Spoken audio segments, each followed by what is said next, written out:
नमस्कार विद्यार्थियों। आज हम चर्चा करेंगे राज्य के नीति निर्देशक तत्व। संविधान के भाग 4 अनुच्छेद 36 से 51 तक इनका वर्णन किया गया है। यह BA द्वितीय वर्ष राजनीति विज्ञान विषय के द्वितीय प्रश्न पत्र भारतीय राज्य व्यवस्था से संबंधित है।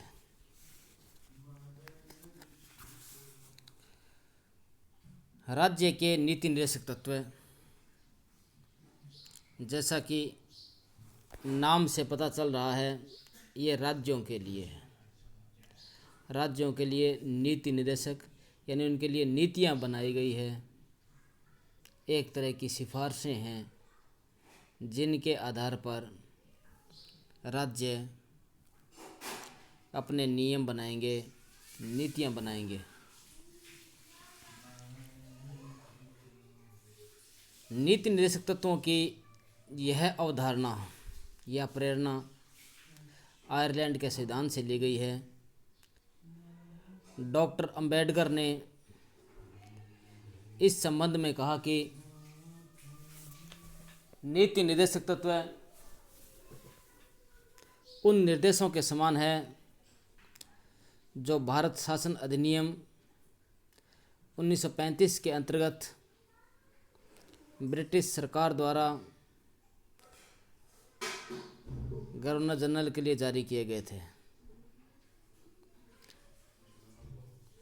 भारत के संविधान में मूल अधिकार भी है और नीति निर्देशक तत्व भी है, परंतु नीति निर्देशक तत्वों को मूल अधिकारों के समान न्याय योग्य नहीं बनाया गया है। के संथानम के शब्दों में नीति निर्देशक तत्वों ने कार्यपालिका, विधायिका तथा न्यायपालिका में संवैधानिक टकराव को जन्म दिया है। KT शाह के शब्दों में नीति निर्देशक तत्व ऐसा चेक है जिसका भुगतान बैंक की इच्छा पर है। ग्रेनविल ऑस्टिन ने माना कि नीति निर्देशक तत्व का लक्ष्य सामाजिक क्रांति है। डॉक्टर अंबेडकर के शब्दों में लोकतंत्र की स्थापना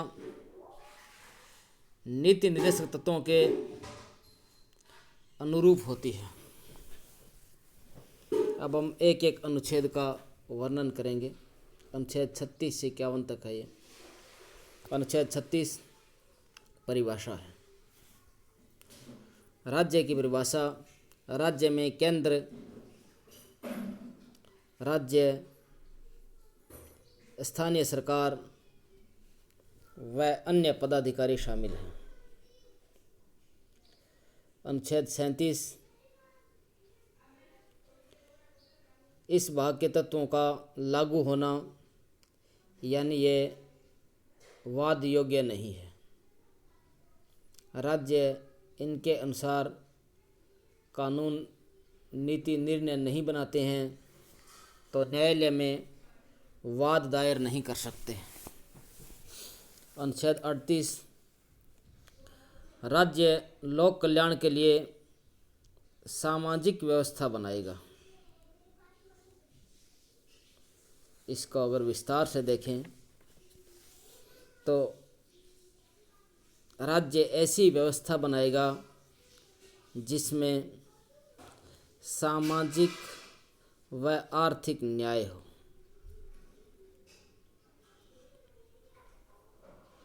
ये एक तरीके से समाजवादी सिद्धांत है जहाँ समानता की बात कही गई है। अनुच्छेद 38 क 38 क में राज्य लोक कल्याण की अभिवृद्धि के लिए सामान्य व्यवस्था बनाएगा। 38 ख राज्य आय की असमानता दूर करने का प्रयास करेगा। 38 ग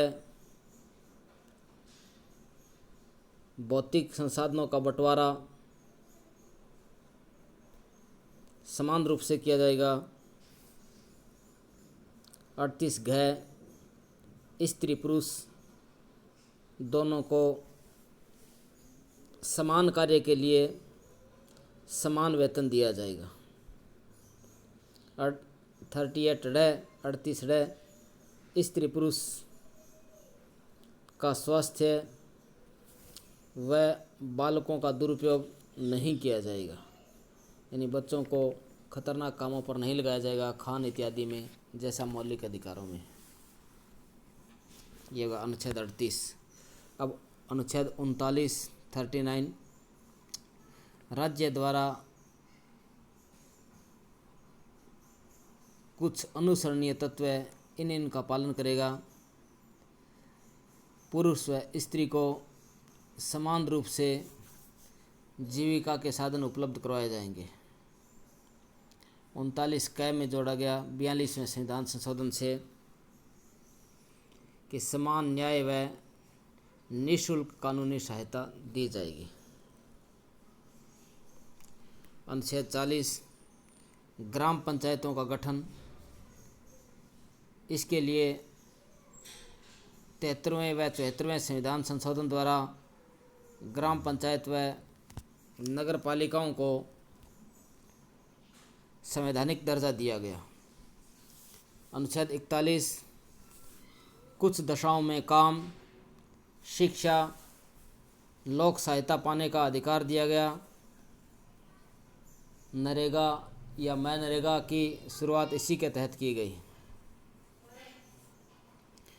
बेरोजगारी, बुढ़ापा, बीमारी में सहायता इसी के आधार पर की गई।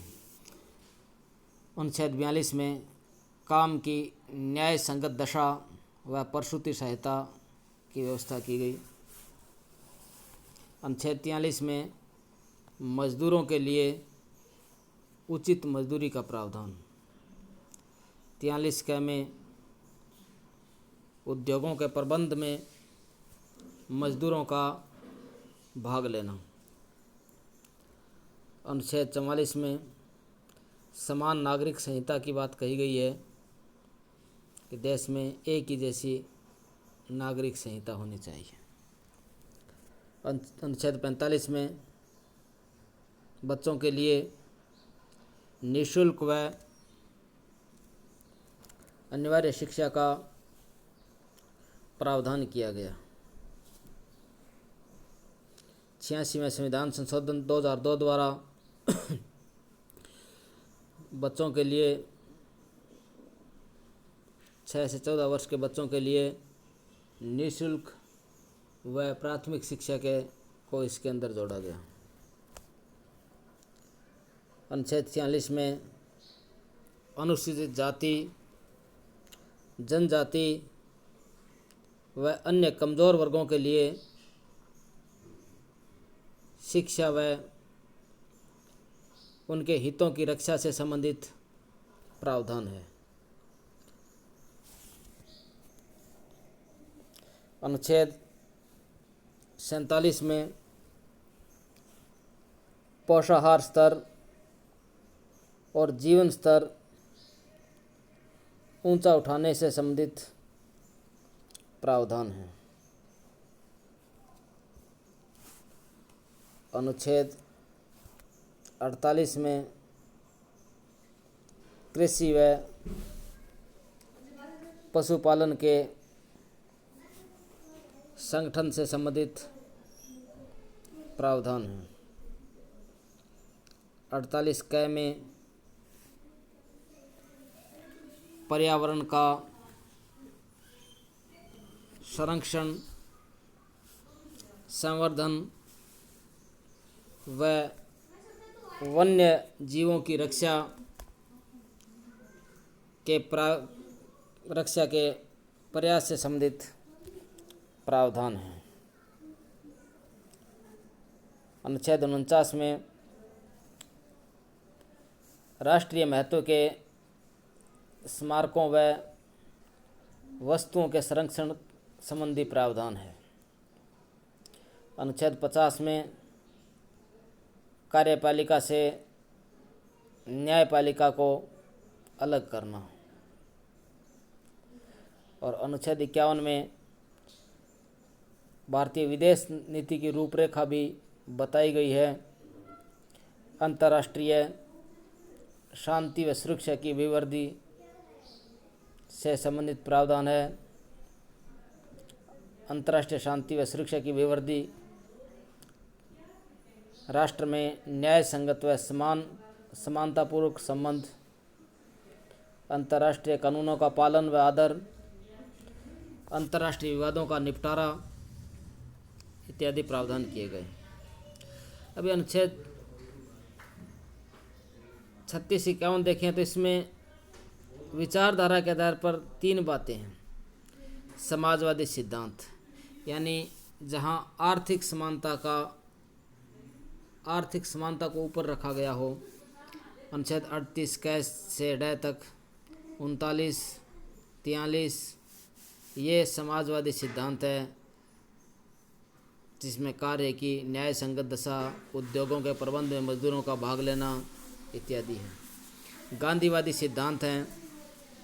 अनुच्छेद 40 ग्राम पंचायतों की स्थापना, अनुच्छेद 43 कुटीर उद्योग धंधों को प्रोत्साहन, अनुच्छेद 46 में SC ST व अन्य कमज़ोर वर्गों के शैक्षणिक व आर्थिक हितों का बंटवारा, आर्थिक हितों को बढ़ावा देने संबंधी प्रावधान है। अनुच्छेद 48 में आधुनिक कृषि को बढ़ावा, दुधारू पशुओं के वध पर रोक है। अनुच्छेद 47 में मादक पदार्थों पर प्रतिबंध का प्रयास किया जाएगा। पाश्चात्य व उदारवादी सिद्धांत भी हैं। अनुच्छेद 44 में समान नागरिक संहिता, अनुच्छेद 45 में निःशुल्क व अनिवार्य शिक्षा, अनुच्छेद 50 में कार्यपालिका से न्यायपालिका अलग करना, अनुच्छेद 51 में अंतर्राष्ट्रीय शांति व सुरक्षा संबंधी प्रावधान किए गए हैं। तो इस संबंध में कई सारी विचारधाराओं को ध्यान में रखते हुए ये प्रावधान किए गए हैं।